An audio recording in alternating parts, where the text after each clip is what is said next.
Hey everyone! Before we jump into the episode, we'd like to thank our newest patrons, Samuel and Camilla. Welcome to the team! And our continued thanks to everyone who supports the show, whether by becoming a patron or by listening and spreading the word. The show couldn't happen without you. And now, enjoy this week's episode. 3, 2, 1.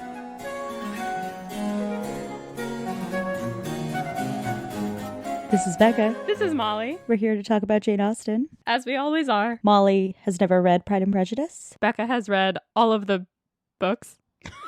Oof, we are loopy today, guys. We are video chatting. This is going to be really loopy. It's going to be a weird one. We are video chatting this. Molly is in Syracuse, and by that I mean Syracuse. Italy. No, Syracuse, New York. And I am in Brooklyn.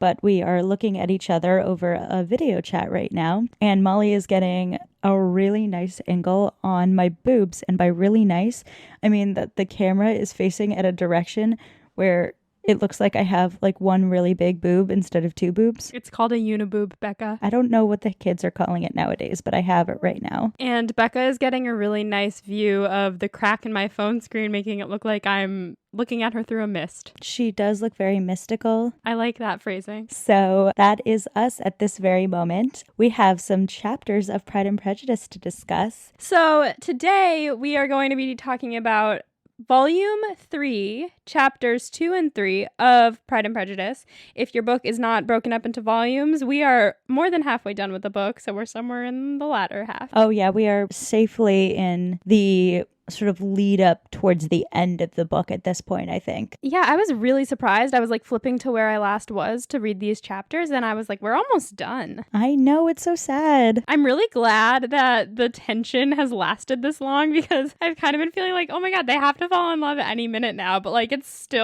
still being so dumb about it. There is so much sexual tension, and there's a lot of suspense for a romance book. Ooh. But one thing I want to say is that even though we are headed towards the end of Pride and Prejudice, the book, we still have so much Pride and Prejudice media to get through. So much. The Colin Firth adaptation, the Keira Knightley adaptation, not the same movie, despite Molly's initial thought. It's definitely the same movie. No, it's not.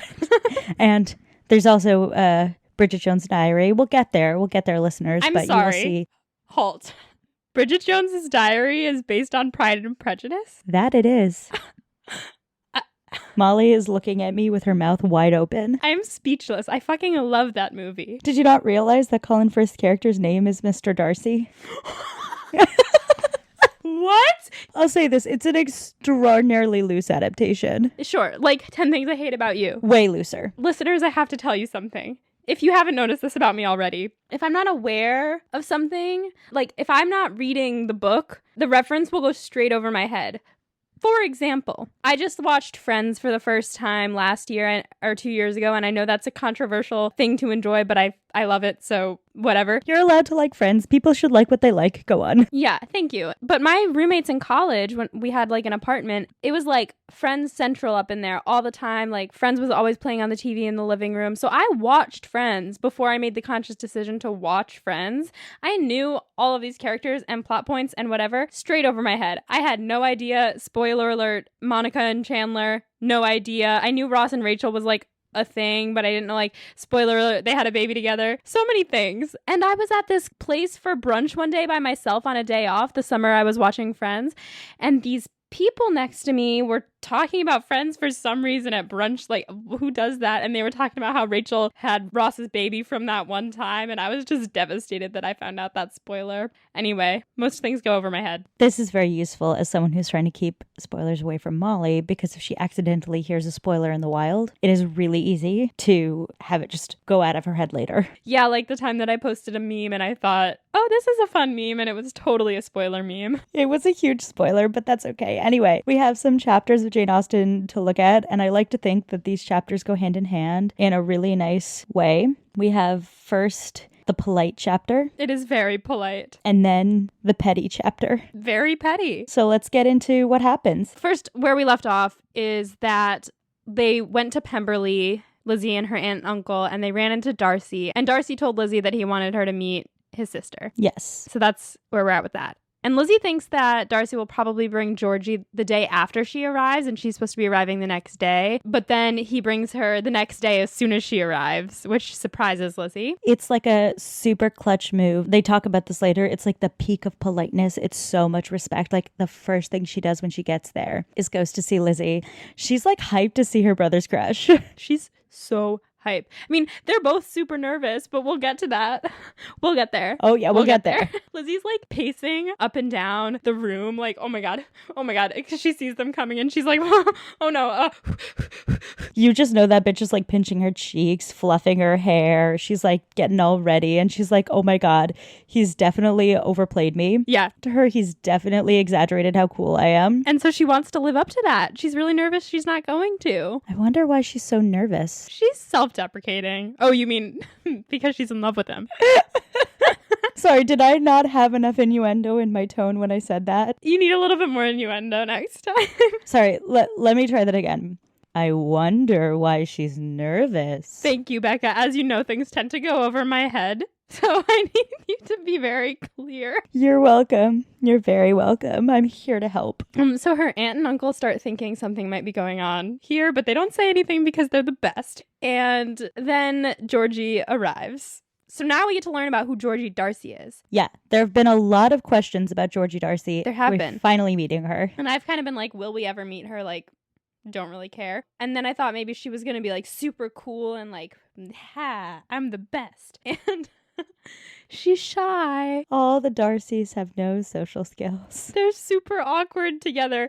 She's shy and she shows up and she's like unassuming and gentle and kind, but like doesn't really say anything. And she's tall and she's buxom. 2 points here. 1, I appreciate Jane Austen not stereotyping the buxom girl as the slutty girl, because I've read so much quasi-feminist literature where even though we are following this strong female character, she's like scrappy tomboy, and then the buxom lady is like vampy and whatever. Yeah. But Georgie is like so sweet, so not the type to like stereotypically be, you know, well figured. Just love her. Also, the other note I'll say is, doesn't this make you want to protect her even more? Yes, because we get into this a little bit in the next chapter, but like there is so much pressure on her to be this perfect girl who is, you know, she's trained in singing, piano, all of the things that a well-cultured girl should be. And she's just so nervous she's going to make a mistake. And everyone's always like, Georgie, do this. And she's like, okay. Yeah. Also, like, this sort of sweet, unassuming girl falling for, like, the charm of George Wickham. Oh, fuck that guy. Fuck Wickham. Fuck him. Am I right? No, nobody fuck him. He doesn't deserve it. Let's move on. Jane Austen. So, Lizzie was worried that she may be, quote, as acute and unembarrassed an observer as ever Darcy had been, but she's not. Darcy sometimes doesn't have a filter, and she was worried that Georgie would be judgy. Judgy Georgie. William Darcy has no social skills, but in a very different way. He just like says stuff extraordinarily bluntly, and Georgiana is very careful about what comes out of her mouth. Speaking of Darcy having no social skills. Oh my god. It's just that I've been reading a lot of like sweet gay young adult novels about stupid boys not realizing when people are in love with them. Is this your red, white, and royal blue? What is it? Red, white, and royal blue. And there are a lot of Pride and Prejudice references in that book, but like, oh my god, he is so the dumb boy. First of all, in that. Second of all, in the book I'm reading right now, which is Carry On by Rainbow Rowell, he's just like, he's such this stupid vampire who's in love with this girl. Except in the book he's in love with a boy, but here he's in love with a girl. Oh my god, I'm dying. But he's a vampire who just says things. Darcy's a vampire. Darcy's always been a vampire. He's just a vampire who's in love. Oh my god, this is not Twilight. I'm sorry. It's okay. I really want to read Red, White, and Royal Blue. It's probably like top 5 on my list. Right now I'm trying to do Lord of the Rings, but I'm like 200 pages in and nothing's happened yet. I'm hoping that this is like where it starts to happen, but getting through the first 200 pages was like a feat. Yeah, I have the book and I want to read it, but I have so many gay young adult novels to read that it's just piling up. I'll take care of the Lord of the Rings. You take care of the gay young adult novels, then we'll swap. Deal? Sounds good. So back to Jane Austen. Back to Jane Austen. So basically Georgie's great. And then Darcy reveals that Bingley is coming. And no sooner had he said it, but we hear Bingley's little puppy dog feet coming up the steps and Bingley shoots in. Charles! And he's so excited to see them. And the gardeners are excited to meet him. And they notice during this whole thing, watching everybody be joyful together, that Darcy is very much in love with Lizzie. Yeah, he's not great at hiding it anymore. I mean, he doesn't need to. Even Charlotte, when he was like repressed and all that, Charlotte was like, see, in love with Lizzie. And Mrs. Gardiner is a bit more astute. I take that back. Mrs. Gardiner is about as astute as Charlotte. And Darcy is way more open about being in love with Lizzie now than he used to be, in my opinion. I think that's correct. My notes say that they had the conviction that at least one of them knew what it was to be in love. And my notes were like, well, they obviously know that Darcy loves Lizzie, but Lizzie's a big dumb idiot. Oh my God. This is a real question. Do you think they're saying that Lizzie doesn't realize she's in love with Darcy, or Lizzie's not in love with Darcy? Lizzie doesn't realize she's in love with Darcy. Okay. I think. Oh, that is a real question. It's interesting, right? Because is Lizzie in love with Darcy at this point? That is something in the study questions. Excellent. I can't wait to get to it because I have a lot of thoughts on it, actually. Okay, wonderful. Cool. So we'll move on for now. Lizzie has much to do, meaning, she has to overthink everything. She can't focus on the conversation at hand. She is all of us around our crush. Oh, absolutely. She is like a million different thoughts coming into the brain at once. No capacity to say the cool or correct thing, so just say nothing at all. Say nothing at all. She's just like, is everyone enjoying hanging out with me? Oh my God. She was really nervous that no one would like her, which is funny because she already knows that Bingley and Darcy both love her. She's really mostly nervous about Georgie. I liked this a lot. It said that all three of them were already ready, eager, and determined to be pleased by her. Specifically that Bingley was ready, Georgiana was eager, and Darcy was determined to be pleased by everything that she said. Just cute. She knows. So Bingley makes her think of Jane, and she wonders if he is also thinking of Jane. Obviously, he is thinking of Jane. Charles. Sweet baby boy. She thinks that maybe when he's looking at her, he's tracing a resemblance of Jane there. Because they're sisters. That is so weird. It's super weird. One thing that does console her is that she doesn't see any love between Bingley and Georgie. Yeah. That's good. I mean, like, other than friendly. We know that Bingley's not her type. Right. She's more of a bad boy Mary. type. Oh. I like your narrative for Georgie. Thank you very much. So, yes, she is more of a bad boy type. And at one point, Bingley says, this is really cute. Get ready, folks, that it's been a very, very long time since he had the pleasure of seeing Jane. It is above 8 months. We have not met since the 26th of November when we were all dancing together at Netherfield. He remembers the day. He misses her. He does. Also, this states us as well. We must be at like the beginning of June. Yeah. He then asks if all of her sisters are at Longbourn, and I'm sensing a little visit. I don't know. I cannot confirm or deny that. I know, Becca. She notices that Darcy has an expression of complacence, which means affability, and that in general, he seems very much as improved in manner as he had yesterday. So it wasn't just a passing thing. Again, is this intentional or are these new eyes? All right, so my thought is that it's intentional. And I think, well, here, I'll read my next point and then I'll say that it's intentional because he's being kind even to Mr. and Mrs. Gardiner, who are people who he used to like, he would have been ashamed to be seen with them. And we saw that yesterday too, when Lizzie was impressed about that. But she thinks to herself, she's never seen him this free from self-consequence, even though, quote, no importance could result from the success of his endeavors. I think that importance could result from the success of his endeavors. And the importance is that he's trying to be the kind of person that Lizzie wants to date. Indeed. I think that he's being nice, and I think he might have new eyes, perhaps, and be like, oh, like these people don't suck. Also, yeah, I think that the other piece of this is that if you circle back to the Shire, it wasn't as though it was just Lizzie who disliked Darcy. Everyone thought he was stuck up. Everyone, yeah. So he was actually being rude to a lot of people, and some of it is lack of knowledge of social interaction, but some of it is also a haughtiness that he just doesn't exhibit here. Yeah, I want to bring it back to Red, White, and Royal Blue, which the more I read this book, the more I'm realizing that book's supposed to be kind of an allegory for this book, because they, one, make a bunch of references to how it's the prince's favorite book. Two, the characters line up really well. Three, the prince, even though is he the Darcy character? Yeah. Prince Henry is like brooding for like half the book, and everyone thinks that he's a dick, and everyone, meaning the main character, Alex, thinks that he's a dick, and then he finds out that he's like...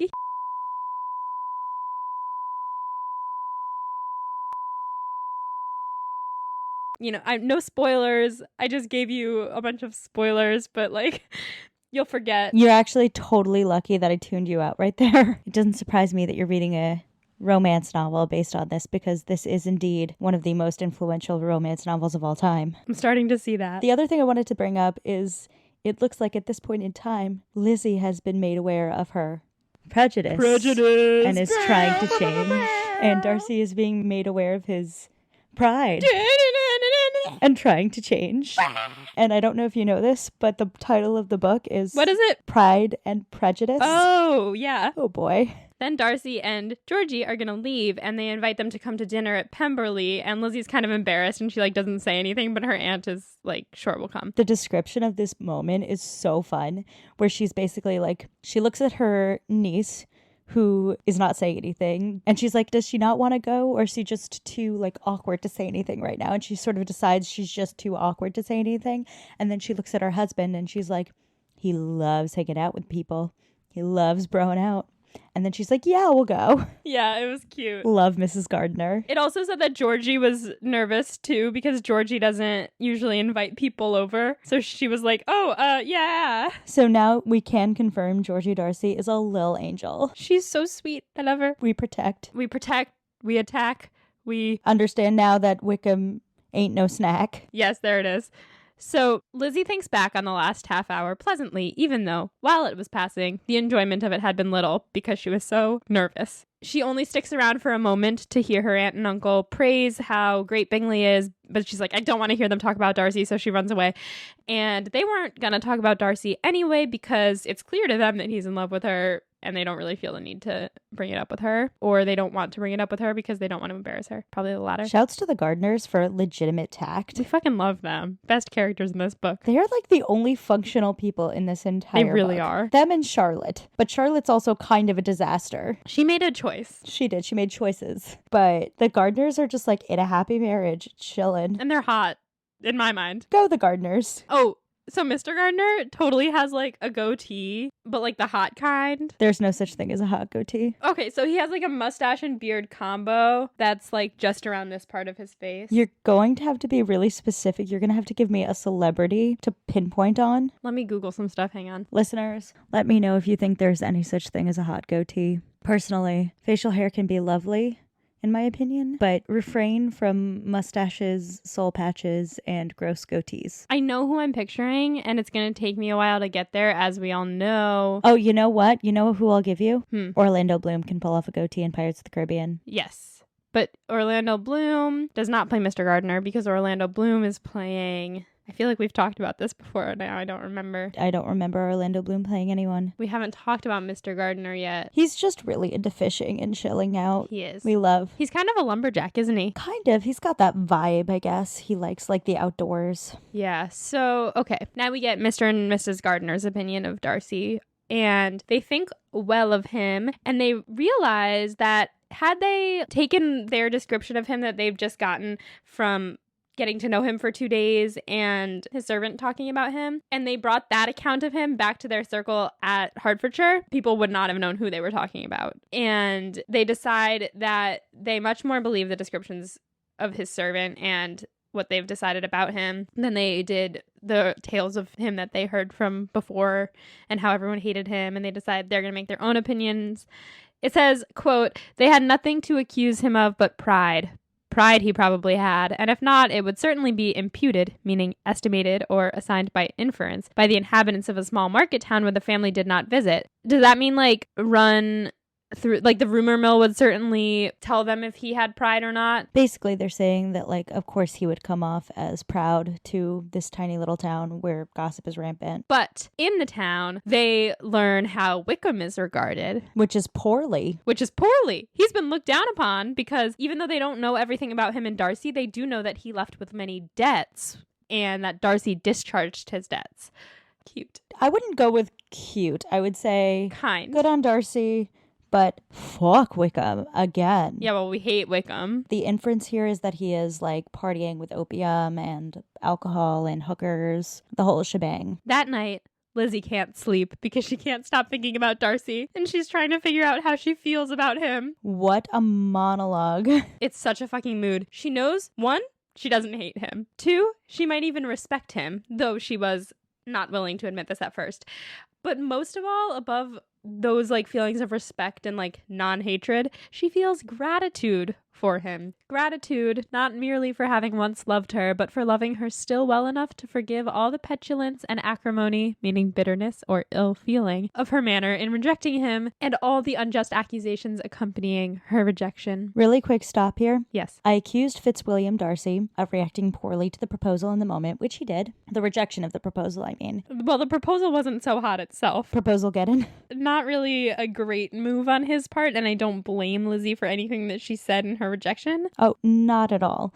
But I want to commend him for, in the long run, doing a little better. Yes, he did write a letter that righted all of what, I mean, he didn't write everything that he said, but he explained himself. He explained himself, and now he's being nice. I know. It's awesome. Again, doesn't make up for the fact that he sucked at first, but like, growth. You know what this is? Growth. What's that from? I don't know, but it is one of the best memes. It's truly very good. So how does Lizzie describe her own feelings? Her own feelings. Such a change in a man of so much pride excited not only astonishment, but gratitude. For to love, ardent love, it must be attributed. And as such, its impression on her was of a sort to be encouraged, as by no means unpleasing, though it could not be exactly defined. I think that's brilliant. I think that's a brilliant way of describing the beginnings of falling in love. Yeah, this is a timeless novel for a lot of reasons. We're going to get more into this in the study questions, but that feeling you have when someone does something for you and your emotions just flicker for a second in a way that they didn't before, and you're like, oh. Now, at this point in my life, when that emotion flickers, my first instinct is to be like, no, but I know what it is. I'm not dumb to it anymore. But, you know, Lizzie has never been in love before. Can I ask? You're going to tell me yes. Is this the original Enemies to Lovers book? Yes. Literally all the books I'm reading right now are enemies to lovers, and I'm just like, my little heart is like, wait, you're being dumb. And that's what I'm doing to Lizzie, and now she's starting to catch on. And it's like the moment where your hatred starts to feel a little bit like something else. Well, there's that famous saying, the opposite of love isn't hate, it's indifference. And Lizzie has never been indifferent to Darcy. We've seen that through this entire series so far. Yeah. And now she doesn't hate him. And what's replaced the hate is not indifference. It's something else, yeah. There's still strong emotions. And the fact that there were strong emotions to begin with should have told her something. Yeah, it's like when something goes really wrong with someone, you're in a fight, and it's like, it hurts because you care. Yeah, it matters because you care. You're fighting this person because it matters. Strong feelings for anybody mean that they are in your brain for some reason or another. This is why the enemies to lovers trope is a real one in real life too. Now, I'm going to put a caveat here. I'm going to say, let's make that a bickering people to lovers sort of transition, because if someone is being a bully to you, please don't date them. No, definitely Just generally, we like a bicker to lover story. Yes. Bicker to lover. So she's also interested in his welfare, and she's not sure if she wishes that welfare to depend upon herself or if she should even employ her powers to bring on the renewal of his addresses. Oh, honey. I will say this, when she talks about being, quote, concerned for his welfare, one of the first ways I realize I like someone is if I'm like thinking about like, are they okay? How are they reacting to this situation? What's going on with them? Once you start that place in your brain for that person, good or bad, it just sticks. Totally. So she and Mrs. Gardner decide that since Georgie visited them right away, they have to reply with the utmost politeness and return her visit the next morning. Lizzie is excited about this, but she can't figure out why. And Mr. Gardner is also going fishing with Darcy the next morning. So basically they're going to be set to see them 3 days in a row. Sounds like this vacation is just turning into a little Darcy sesh. Darcy, Darcy, Darcy. So that's the end of chapter 2. Moving on to chapter 3 of volume 3 of Pride and Prejudice by Jane Austen. Caroline Bingley, who remembers her? Not me. Did you forget she existed? Because the bitch is back. Bitch is back. I did forget she existed, and yet Lizzie realizes too late that Caroline was jealous, and that's why she was so rude to her all the time. To quote myself from an earlier episode, girl. Yeah. She thinks Caroline will probably not be so happy to see her at Pemberley. Mrs. Gardiner and Lizzie are met in the saloon by Caroline, Louisa, and Georgie, plus Georgie's person, her lady-in-waiting, her caretaker, Mrs. Annesley. Is that how you pronounce that? Yeah, I think so. Cool. So Georgie's still being very shy and quiet, and had they been the type of people who felt themselves inferior, they would have thought she was proud and reserved, but as it is, they like her very much, and therefore they pity her. And this is where we kind of get into Georgie having a lot of pressure on her to be perfect. She's not saying anything because she's afraid of saying the wrong thing. Listen, it is hard being a person in the Jane Austen era. We've talked a little bit about how much etiquette there is. And by a little bit, it's been so much. Half the podcast. But this is the first time you see a character really bound by it who is very conscious of it and deeply struggles with it. Totally. And on the flip side of that, Caroline and Louisa, not bound by it. They are like, hey, how's it going? And then they're just awkwardly sitting there. So Mrs. Annesley kind of pushes the conversation forward. They're bound by it, but they're doing their whole mean girl thing. Yeah. Where they're not talking because they don't want to talk to Lizzie. And Lizzie's like, bitch, I don't want to talk to you either. Bitch, I bet you thought you saw the last of me. Is that how that goes? You ain't seen the last of me, bitch. No, there's the one, and she like turns around and she's like, bitch, I bet you thought you'd seen the last of me. I don't know. Becca and I clearly know memes, but don't know anything about them. Yeah. This is a Jane Austen podcast. Molly and I only know the memes, not the context. Oops. Sorry, y'all. You can let us know what we're butchering. So Lizzie notices Caroline watching her very closely during this whole thing, and so she's kind of hesitant to say anything, especially she doesn't want to talk to baby Darcy. Basically, at this point in time, baby Darcy, baby D, is sitting in the room, so awkward and anxious, and Lizzie's like, I could talk to her, but we're awkwardly far away from each other. And she's like, it's probably for the best, because I am really in my own head about the people who are out fishing right now. This part made me scream. Quote, she expected every moment that some of the gentlemen would enter the room. She wished, she feared that the master of the house might be among them, and whether she wished or feared it most, she could scarcely determine. Lizzie has gotten so thirsty so quickly. Fucking huge mood. Oh my God. It's so real though. Like, you know, the heart drop to the pit of the stomach moment when you're like, oh my God, they're here. Becca and I both just like seized up. Yeah, being around crushes is terrifying, even for people who are bold, like Lizzie. And so Lizzie's like, I want to see him, but I also don't. It's really cute. Caroline asks coldly after the health of her family, and she answers just as coldly. Oh my God, how's their family right now? Are they okay? They were struggling before, so like, I just want to make sure they're okay. Not that it was my fault or anything. I just feel like, you know, they could use a little help. Here's the thing. Since we left Caroline Bingley, we've discovered that she was not the architect of all of the trouble. No, but she's still a bitch. Yeah, she still sucks, but now she just sucks. She didn't even fucking have the balls to do anything about it. She just goes along with what everyone else is doing. She's just a bitch. She's not an effective bitch. Right. Oh my God. She's like the scum of the earth. Ugh, God. We hate her. We hate her. Then, after many significant looks from Mrs. Annesley to Georgie, which furthers my thought that Georgie is under a lot of pressure to be good, they send out some cold meats and cakes and fruits. And though they couldn't all talk, they could all eat. So they all just sit there eating and saying nothing. That's honestly how I hang out with my friends, though. Yeah, that's true. It's a very good way to bond with people. And like, that sounds like a good spread. I don't eat meat, but I could eat some cold cakes and fruit. Some grapes, some jam and crackers. Ooh, we love it. Molly's a vegan, but some buttered toast. Oof. Some vegan buttered toast. I'm sure they had margarine in the Jane Austen era. We could use some, what's it called? The Australian stuff. Ew. The Vegemite? Vegemite. I'm sorry, Australia. I don't want to insult you. I'm sorry, they're not in Australia. Marmite. That's the British version. Marmite. I don't want to insult Marmite or Vegemite, but I will because that shit's nasty. I've never had it. You know what? Can I tell you a funny story? This episode's already running longer than I feel like when I know that we're only doing 1 or 2 chapters, I just talk more. But a funny story. I studied abroad in Russia. For our listeners who don't know that, Becca knows because I don't talk about anything else. There was this stuff called ikra. And I didn't know what it was, but it's like orange. It came in a like pasta sauce jar.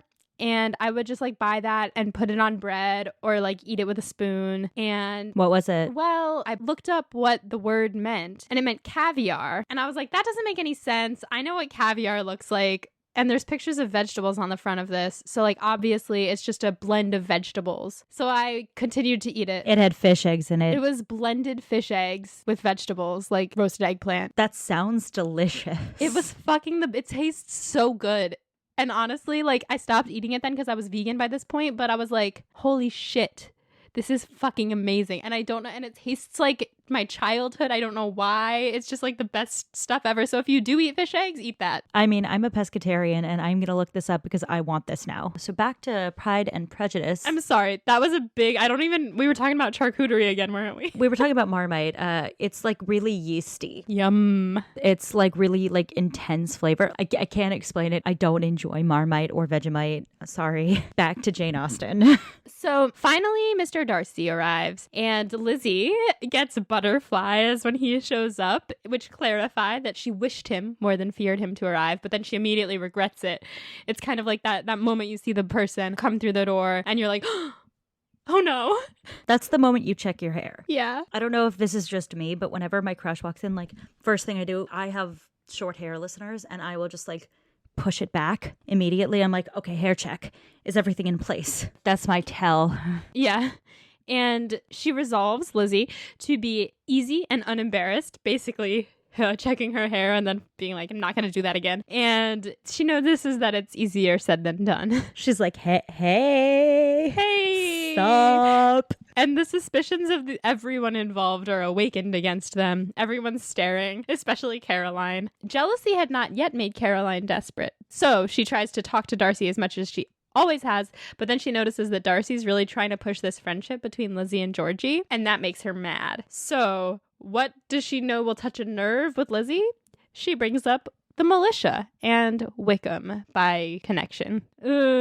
Bad move there. I feel like I'm narrating a sports podcast right now. I'm like, ooh, bad play. I mean, that is a fumble if I've ever seen one. Like, Caroline Bingley, this is what I mean. She's a bitch, but she's an ineffective bitch. Girl, you're really bad at seduction. She's bitching on the wrong person, but she doesn't know that it's going to hurt Georgie. It's possible, though, like, I'm just thinking about this now. It's possible that of every single person in this book, Caroline Bingley is the worst at courtship. That's a hot take. I'm including Mr. Collins in this count. Collins got married. Collins got a lady in the end. So Caroline is fucking flailing here. Yeah. So she disses Lizzie by saying that the militia leaving must have been a great loss to your family.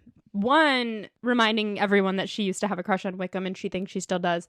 Two, bringing up the fact that Lydia and Kitty and her mom were all fawning over the militia constantly and making fools of themselves. So that's a low blow, but she really hurt Georgie here. And Georgie is like staring at the floor and Lizzie notices this and thinks to herself that like she's the only living person that Darcy has told this information to about Wickham and Georgie. Protect Georgie Darcy at all costs. Dear God. Protect her. Fuck Caroline Bingley. Truly. And the fact that Lizzie doesn't really seem interested in engaging about Wickham makes Caroline's plan backfire on her because, quote, the very circumstance which had been designed to turn his thoughts from Elizabeth seemed to have fixed them on her more and more cheerfully because Darcy notices that she doesn't want to talk about Wickham and he's like, yes. He's like, my plan worked. Yeah. You just have to write it down, Darcy. Write it down before you say it out loud, and then you come off great. He's really good at words when he writes them down. He is. And he did a good job convincing Lizzie that he's a good person. I love him. I just wistfully stared out the window. I love this. I encourage all of our listeners at this point to go back to our first episode and hear how Molly felt about Mr. Darcy. I really hated him. You did. You really did. Here's the thing. I still stand by that. He was a dick. He was a dick. So then it's time to leave, and Darcy accompanies them to their carriage. And while they're gone, Caroline starts trying to shit talk Lizzie with Georgie, but Georgie's like, no, my brother likes her. I like her. We love Georgie. So here's the thing. So she could not have known that Wickham was a sore spot in this scenario. So, like, you could give her a pass on her failures of seduction for that. But in what universe is shit-talking Lizzie gonna work on Darcy? She's trying to do that thing. It's like when she asked Lizzie to walk next to her so he could compare their butts. Yep. She's just, like, not good at this. Because Caroline, he sees you. He knows you. If he wanted you, he could have you. He does prefer Lizzie, even though he sees you too. Sorry, girl. Yeah, girl. Oh, it's so sad. It's not really sad because she sucks, but... Remember that time when you were like, I love Caroline Bingley, and I was like, no. Yeah, remember when I thought she was trying to wingman Darcy? I do remember that. It's one of your less correct opinions that you've had. You've predicted some things through this novel that have come to fruition. That one you did not see coming. So then Darcy comes back and Caroline tries to shit talk Lizzie to him, saying that she got too tan. And then she says, Louisa and I were agreeing that we should not like to have known her again. And honestly, I forgot about Louisa yet again. Didn't remember that she was there. She's kind of the equivalent of Kitty in that it's kind of Caroline and Louisa and Kitty-a, except she's not as cool as Kitty. That's a really good comparison. And Kitty has her own cool features. Louisa just sucks. Louisa really sucks. And then Darcy is like, I see no problems with Lizzie other than getting tanned, and that's kind of to be expected since she's been traveling all summer. And then Caroline goes in, like picking apart every feature of Lizzie. This was vicious. She said her teeth are nothing special. Her nose is too... Wait, pull it up. I'll just read it. One sec. You haven't done that yet this chapter. I know. Ugh, I miss being able to see your book notes. Oh, here they are. You can see them in the picture. I have OMG, I forgot at the top. What did you forget on top? Caroline's existence? No, I forgot that Bingley and Georgiana Darcy were a thing. Oh, yeah. In fact, in all caps in my Google Doc, it says... He really Oh, did I skip this? You might have skipped this. I skipped this, I think. When we were talking about Lizzie having been the only person that Darcy told about Georgie and Wickham, he was especially concerned with keeping it away from Bingley's relations, meaning Caroline, because he really wanted them to become Georgie's own relations at some point, which I forgot about, even though we talked about it in the last chapter. I forgot about the whole Bingley-Georgie thing, and like, though it was mentioned, I didn't realize what that really meant until this moment. I don't think that if Darcy wants Lizzie, he's going to be able to pull that off because he needs to let Bingley go be with Jane. Yeah, I mean, I think that I'm not going to confirm or deny anything, but I think Lizzie knows that there's not much between Bingley and Georgie, personally. Sure. Yeah. And I think Darcy probably knows that too. Yeah. But moving back to the point where we were, Caroline going in on Lizzie. For my own part, she rejoined. For my own part, I must confess that I never could see any beauty in her. Her face is too thin, her complexion has no brilliancy, and her features are not at all handsome. Her nose wants character. There is nothing marked in its lines. Her teeth are intolerable, but not out of the common way. And as for her eyes, which have sometimes been called so fine, if you'll remember when Darcy first was talking about her eyes, and she was like, whose eyes? I never could perceive anything extraordinary in them. They have a sharp, shrewish look, which I do not like at all. And in her air altogether, there is a self-sufficiency without fashion, which is intolerable. Yeah.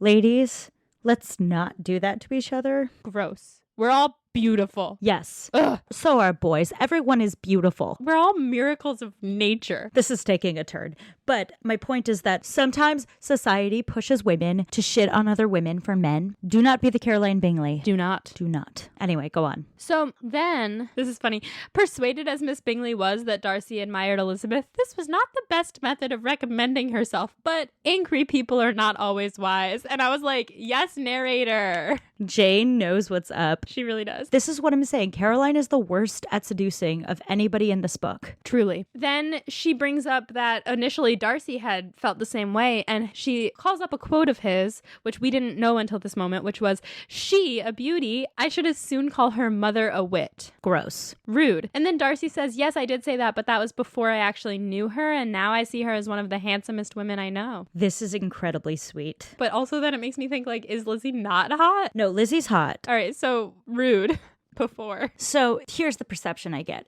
Darcy, the proud grump, gets taken to Netherfield. I'm sorry.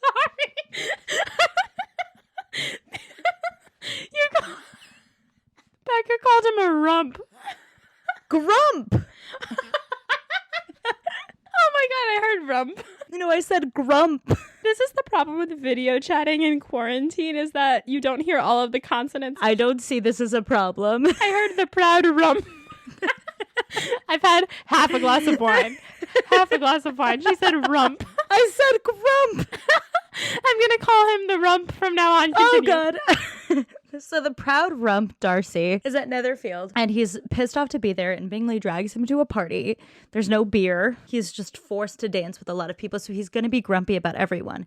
And the way I see it is that Elizabeth Bennet is not like Jane hot. She's not like model gorgeous, but she is hot. Not handsome enough to tempt him. Apparently not. But I think he's just grumpy about the whole town. And if he finds out that Lizzie's, quote, a town beauty, he's like, fuck her. So, like, I think that's where he's coming from saying that. And then you talk to Elizabeth Bennet and you're like, oh. And then you fall in love with her. Exactly. Like, you have never seen Elizabeth Bennet and you have a crush on her, right? Oh, big time. Yes, exactly. The Molly Burdick story, having a crush on both Lizzie and Darcy. Then he leaves and, quote, "Miss Bingley was left to all the satisfaction of having forced him to say what gave no one any pain but herself." And that's the Caroline Bingley story. She played herself. She did. Again, the worst at seduction. She's so bad. Then Mrs. Gardiner and Lizzie leave and they talk of everything but Darcy, which is the thing they both most want to talk about. They talk of his sister, his friends, his house, his fruit, but not the man himself. And let me tell you, I'm going to write a play called His Sister, His Friends, His House, His Fruit. And it's going to be about something. It's a good name. Thank you very much. And that is the end of those two chapters, which brings us to Becca's study questions. Okay, we have a couple here. So we finally met Baby D. At long last. What are your impressions of her? We've touched on some of this, and what have you learned about her that you had not previously learned? Like, walking into this episode, I asked you to make a lot of predictions about Baby D, and I feel like they've changed over time, but now you actually have a picture of her. Yeah, she's hot. Yes. I'm sorry, that's my first reaction. Everyone in this book is hot. Yeah, everyone in this book is hot except Collins. Yeah. My impression of her had been wrong completely because everyone had talked about her as this, like, perfect person, so I kind of had given her a lot of confidence and a lot of self-assurance in my head as being, like, overall perfect and she knows it. But I think the thing is, like, she is a really good person. She is kind and sweet and good. But the way everyone talks about her is, like, societally, she is trying really hard to be this perfect person that everyone loves, but, like, she's not necessarily that person on the inside. Does that make sense? Yeah, that totally makes sense. I think it also gives you a little insight into why she might, you know, want to go elope with Wickham. Explain. I think she feels a lot of pressure in her life. You've said that. And I think she's pretty shy and unassuming, and she's very protected and sheltered. And this really charming, handsome guy makes her feel special and like everything's okay. And that takes the pressure off a little. That's what makes the heartbreak so bad. Yeah, plus, like, maybe that would be, like, the one thing that she's done for herself that's, like, kind of exciting. Yeah, it's a little bit of a break from all the patterns of stuff she has to do. Yeah. Oh, fuck that guy. Fuck Wickham. We hate him. We hate him. So the next question is, we see Charles and Co. again for the first time in months. How have they shifted in the narrative? So I've talked a lot about how the book has shifted since the letter and Lizzie's interactions with the letter. And now you see characters who you haven't seen since before Lizzie read the letter. How have things shifted with them? First of all, I had forgotten that they existed. But in the grand scheme of things, we have gotten a little bit more context for these people through the letter. Firstly, Bingley. When I heard that he was coming, my first response was no, but then I remembered the letter and I was like, wait, we don't hate him anymore. So that's good. Caroline, and we're going to talk about Louisa as she is a part of Caroline. Nothing as exciting is going to happen with her ever. I don't think. So Caroline and Louisa, as we were talking about before, we've shifted the blame away from them, but they still suck. And I'm bored of them and I don't see the point. But they're there and I'm like, oh, now I can kind of look down upon them because they're useless. So there's that. I love that. I love that. These are the petty chapters. Truly. And then in terms of Bingley, because I don't think what I said before was coherent. At first I thought that I hated him when I was like, oh no, he's coming. And then his little puppy dog steps came up. And then I was like, oh, we don't hate him anymore. So it was kind of good to see him again and see the gang all back together. Oh, yeah. Bingley's a hard character to hate. He's adorable. I fucking love him. He's like in Red, White, and Royal Blue. He's Pez for when you read it. Girl, this is not a podcast about Red, White, and Royal Blue. I will read the book. I know, but now it's an adaptation of Pride and Prejudice, so okay. Continuing. The next question I have is related but tangential. So it's about the new Darcy TM. TM. A reformed proud rump. Oh my God. Okay, so a t-shirt that says New Darcy TM on the front, and then on the back it just says rump. Reformed proud rump. Reformed proud rump. He's still being all new and polite. I wanted to talk about how Darcy being different than he was at Netherfield changes the interactions with this chapter, not only with Lizzie, but also with the Bingleys and everybody else. Well, I think for the Bingleys, like his relationship with Caroline has always been kind of like she's being the worst and he's being like above her. But now it seems like there's even a greater distancing between them because she's saying something that he wouldn't even ever dream of speaking about Lizzie that way now. So that's one thing, is that he's just on a whole new plane there. Two, seeing him with Bingley again is like, now I can kind of see where this friendship comes from. Yeah, it's very sweet. New Darcy TM has always kind of been underneath old Darcy TM. You know, like, you don't just become a good person. You had to have some good in you before, right? Yeah, he's never been a bad person. He's been flawed and he's working on his flaws. Yeah, and you can tell that Bingley was probably drawn to the good in him. Yeah, which also means Bingley's a better judge of character than we gave him credit for. Yeah. It's not his fault he's related to Caroline and Louisa. They fucking suck. They do suck, but he has to deal with them. The next question is about Lizzie and her feelings. We touched on this and I said it was going to come in the study questions. What is Lizzie feeling? Is she in love with him yet? I don't think she's in love with him yet, but I think that she is falling in love with him. And I think we're still in that like excitement stage of like, this person gives me butterflies and I don't understand it. There was like 6 moments in this chapter where Lizzie was like, I don't know why I'm doing what I'm doing right now. Which is so relatable. This extreme repulsion from this person has started to be like kind of a pull. Like, wait, I like what's happening here. Wait, I want to talk to you some more. And she doesn't know why she gets butterflies whenever he walks in a room, but... Yeah, I think there is a shift here from relief that he doesn't hate her. Mm-hmm. Which, like, Lizzie, he really fucked up that proposal. It's okay that you rejected him. I just have to say that. I think feminists for the last couple centuries have been like, thank God. Should we do an episode on essays about this? I mean, we actually could. Could be a thing. Could be a thing. Listeners, drop us a DM or an email if that would interest you. If we did like an academic episode on feminists and Pride and Prejudice, let us know. Yeah. So then the next question I have is about Jane Austen herself and her framing of Darcy. This is just going along with the butterflies we were talking about. Is Lizzie still being an unreliable narrator, or is this actually what's happening? Oh, God. That's a really good question. Because, like, at first we realized she was an unreliable narrator and we got to see everything kind of like as it is. She went back over her thoughts and she was like, all right, these are the facts and I've been putting this kind of haze over everything. Now she's got butterflies, so it's kind of hard to tell. But I think this is a little bit closer to the truth of what's happening. However, we are seeing Darcy as very positive. And for the like umpteenth time this episode, I will say it doesn't erase the fact that he sucked. He really did. And I think that the unreliable narrator comes in because like we are getting all of these like fluttery feelings around Darcy and we're seeing like all of the good things that he's doing and how nice he's being, and we're really emphasizing that. The narrator is emphasizing that, and I think it's meant to make us forget a little bit of what he did or see what he did in a good light.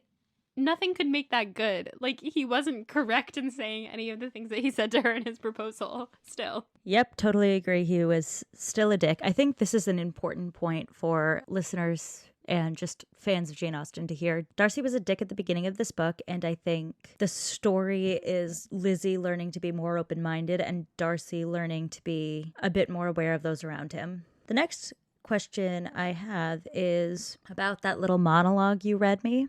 This is the last question before we get to my standbys. So we have the timelessness of what it feels like to fall in love, and again, Jane Austen being brilliant in writing it down. And you read me a passage of it. It's the part where she's lying in her bed trying to figure out what she's thinking about Darcy.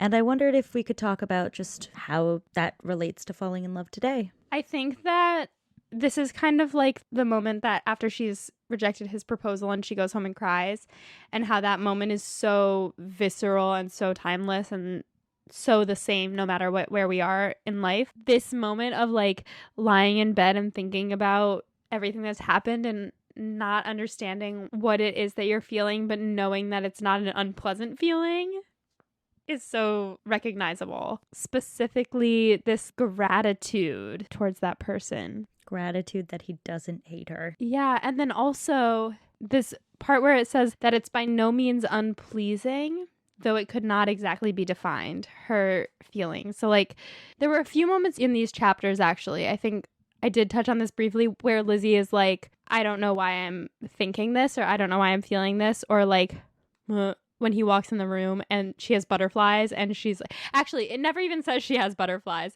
It just says as soon as he walks in the room, she understands because of her reaction that she wished he would be there. And then she regrets that he's there because she's blushing and she's like, ah. So, yeah, I don't know. It's so universal. It really is.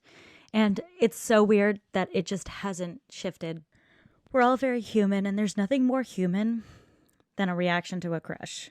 Because not everyone feels crushes, but many human beings feel crushes. And somehow, weirdly, we all feel them the same way. That's why this book is timeless. Yeah, it's something about the shifting of having one feeling towards someone. And again, the theme of this episode is that I'm reading a lot of romance novels to get me through this time. Because when we're recording, it's the time of deep quarantine. This feeling of it shifting from an extreme feeling of either hatred or lust or something to it being a little bit closer to love. What does that shift exactly feel like? And I think that Jane Austen is really touching on what exact moment that is. Yeah, I totally agree. All right, that brings us to our standbys. Funniest quote. So this is very much in the theme of what we were just talking about the not knowing why she's feeling what she's feeling. And I did read this out loud, but I'll read it again. This is when Lizzie is waiting for Darcy to arrive at the gathering of the women. She expected every moment that some of the gentlemen would enter the room. She feared that the master of the house might be among them, and whether she wished or feared it most, she could scarcely determine. She's such a mood in these chapters. Really? Questions moving forward? Oh boy. So they have plans to come to dinner the next night. I'm interested in what's going to happen there.